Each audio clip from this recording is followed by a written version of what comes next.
Magandang araw po sa inyong lahat mga kadol. So kumusta? Sana po nasa mabuting kalagayan po tayo ngayon na oras na po na ito mga kadol.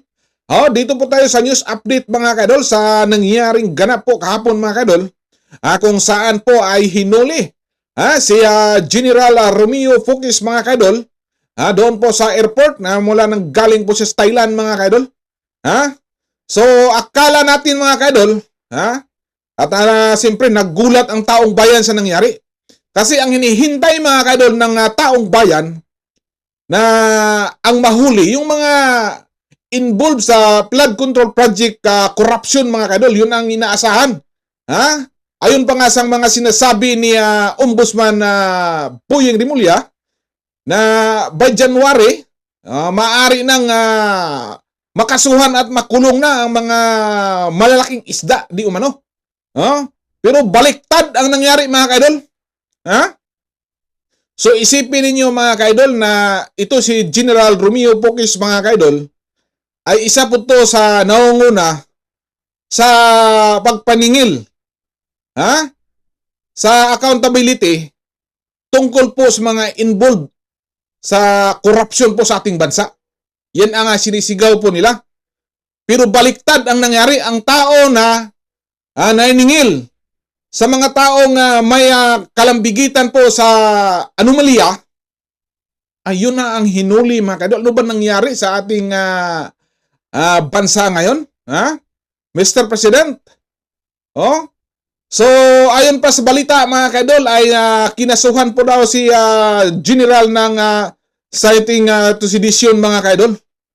Ang batayan po ay nung nakaraang rally sa November 30.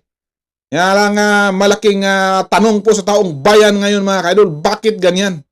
So ang inaasahan sa taong bayan na mabigyan ng warrant of arrest ang mga malaking isda, lalo na po si former Speaker Martin Romualdez, yun ang pinaka big piece nga inaasahan sa taong bayan. Pero ang nangyari ngayon mga kaidol, nabaliktad na. Nako.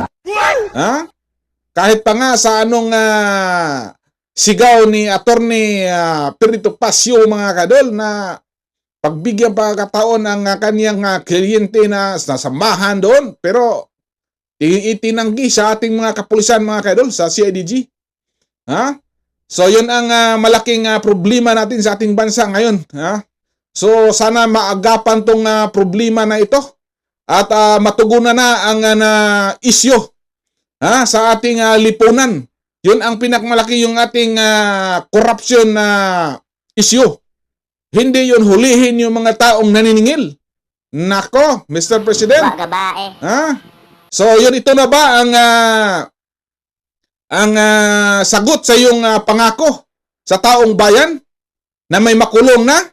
Pero ang nakulong baliktad. Nako, Mr. President. So sana po maagapan tong problema na to. At ang tunay na salarin, yun ang talagang inaasahan natin na madala sa kulungan at mapanagot.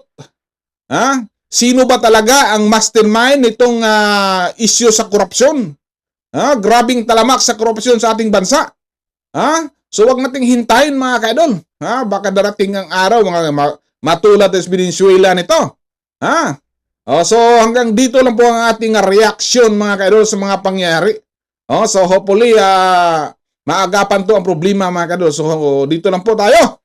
So maraming salamat po sa iyong panonood. Huwag kalimutan magbakas ng comments, mag-like, at i-share niyo mga kadol para maabot sa iba. Okay, thank you for watching. Ito po ang inyong lingkod, Buknoy Vlog. Bye-bye!